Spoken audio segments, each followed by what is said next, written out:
Your most recent episode of back pain or sciatica was not brought on by deadlifting 100 kilos or more in the gym. It was often putting your shoes on in the morning or reaching for the kettle or some other activity that really shouldn't have caused you any trouble whatsoever. But it did. And why is that? The simple fact of the matter is you probably didn't have a healthy back beforehand, because healthy backs don't go in those sort of scenarios. But what's very important is that in that moment that you moved, strain was placed directly through some injured tissues or damaged tissues or recovering tissues, such as that L4-5 or L5-S1 segment of your lumbar spine that's trying to heal from the disc bulge or herniation. Recognition of this reality for so many that are struggling and battling with back pain is vital, because when we see the constant prescription and recommendation of more wiggling of that very same thing that just failed under the silliest of loads, we really have to ask the question, is it any wonder we're not getting any better? If you're new here, welcome. I'm Michael Fatika, the lead osteopath and spine specialist here at Back in Shape. We help people around the UK and all over the world fix their back pain from home and get back in shape for the long term. And today, we're going to hopefully help you guys understand why you need to ditch those mobility, knee hug based exercises, rounding your lower back based exercises, and focus instead on stability, and help you understand why we're talking about this, so that you can formulate a better pathway forwards to actually get recovery, especially if that example mentioned at the outset of this video really resonates with you. Now, often a lot of you guys have made this mistake because you've been told the spine is supposed to bend. It's supposed to bend in all of those different ranges. And while that is perfectly true, right now we have an injury. And just like if you've got a sore little toe because you banged it on the corner of the kitchen table, you wouldn't go back and kick it for extra reps to try and desensitize the area. Repeatedly reflexing and bending and twisting this same segment down here that has been injured, that is weak, that is vulnerable, that keeps going at the slightest of movements, is not a smart strategy. It's injured. It's compromised, and we need to find a better way. The thing that we need to understand is that the spine is very different to other joints, and it's more helpful if we think about injuring the lumbar spine, perhaps the area between the bottom of the rib cage and our pelvis, rather than a specific herniation on the left side of L5-S1. When your spine moves, it requires, even to maintain its natural neutral position, a complex arrangement of balance in the ligaments that run between all of these bones. You guys don't appreciate that because this model has no ligaments on it, but it is the ligaments that maintain our healthy alignment, that they maintain tension and stiffness between all of these blocks. Think of them like a sack of potatoes. A sack of potatoes, to try and balance them on top of one another, they just fall and the sack would be in a pile on the floor. But if we create tension through the encasement of that sack, we can stack the potatoes on top of one another in spite of them perhaps not aligning correctly in terms of the shape being odd and irregular. And it's the same thing with our spine. Yes, they are a bit more congruent than those potatoes, but sometimes you might feel like a sack of potatoes the way your back's feeling right now. The point is that it is a significant amount of resting tension that is in a uniform manner through all of these segments of the spine that allows us to bend. Think of this like your flexible reading lamp. When you pull one end of it, which is all we can do with our spinal flexion or bending or twisting, all of the individual joints in that lamp will bend or twist in a uniform manner. And that's normal spinal flexion, normal spinal bending, twisting, arching, you get the idea.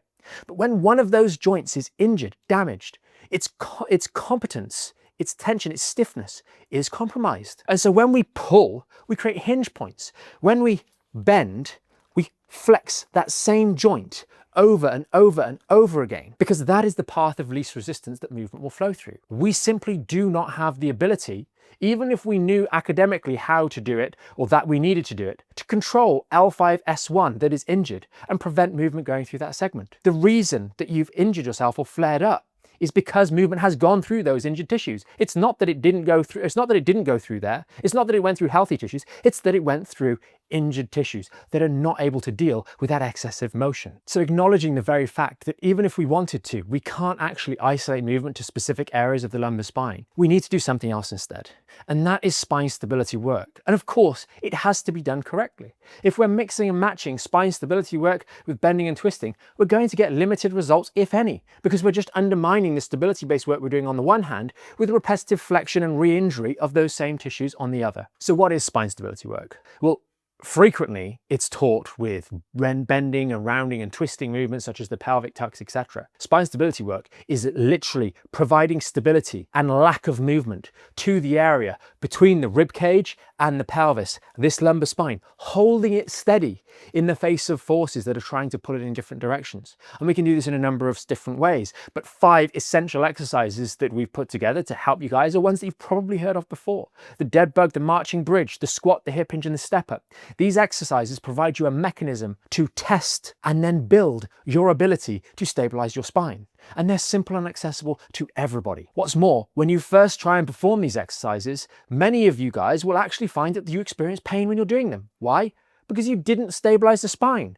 And if we struggle to stabilize the spine in a moment where we are 100% focused on performing and executing a movement in which our body should move but our spine should remain stable, for example the squat, the hips, knees and ankles move but the spine itself remains solid. If we struggle to even do that when we're focused, is it any wonder while the doorbell's ringing we jump up out of the chair and all of a sudden boom, fall straight on the floor because of back pain or sciatica? Because we're not focused nearly as much. And if we can't get it right when we are, we've got some work to do. And this is a great test, the realization, as we'll get onto in a moment, that we do not have appropriate skill in stabilizing our spine. Not that we need to wiggle or move it more. Simply put, spine stability exercises done correctly work in 5 key ways. Number 1, they serve first and foremost as a reality check.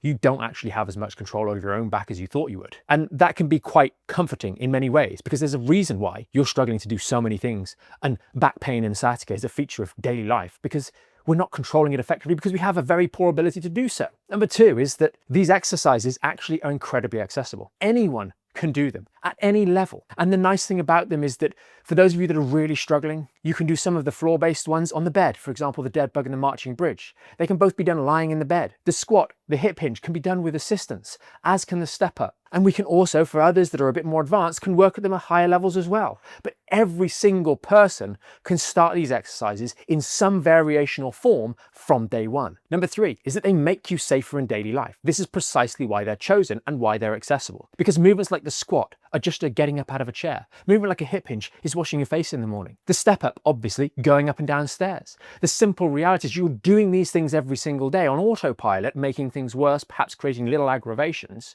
when in actual fact, if we can start performing them with focus, intention, and improving our ability to execute it without aggravating or irritating the spine, we'll find that those activities of daily living become safer and safer still. Number 4 is that as a result of that, you're protecting your spine. You're protecting those regions of the lumbar spine, L5S1, L4-5, most commonly, the last 2 mobile segments, from unnecessary irritation and aggravation through that daily life. And you're doing that better and better as the days, weeks, and months go on. And so healing can actually gather some momentum. Remember, as we discussed in the Healing a Herniated Discs episodes of the podcast, these tissues do heal, but they have a number of disadvantages to them. Not least of all, we have to use them every single day. But if we can create an environment in which they can have uninterrupted healing, we're not picking the scab every day, then things can really start to progress. Finally, you don't need to learn 101 different exercises. Sure, there are different variations of the same theme, but once you've learnt them at their most basic form, holding onto someone else's hands to perform a squat or the doorway, you can progress those over the weeks, months and years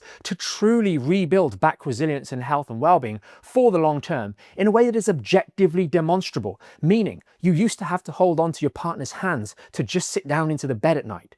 And now you're able to do a squat, which is the same movement, holding a 5, 10, 20, 30 or more kilo dumbbell or kettlebell or barbell in the future. Yes, that might seem way out of reach today, or even for next month, or even in 6 weeks' time. But if you work at these things diligently, you're going to make substantial improvement. And you don't need to learn different things all the time in order to do that and get that improvement. Ultimately, if your absolute heart is set on doing some element of spine mobility in the early days, then fair enough. Maybe you might want to test the forward bend or the cobra position once, every month, every 6 weeks, every fortnight, just to see the state of healing in that area. That's perfectly reasonable. Be careful, be cautious.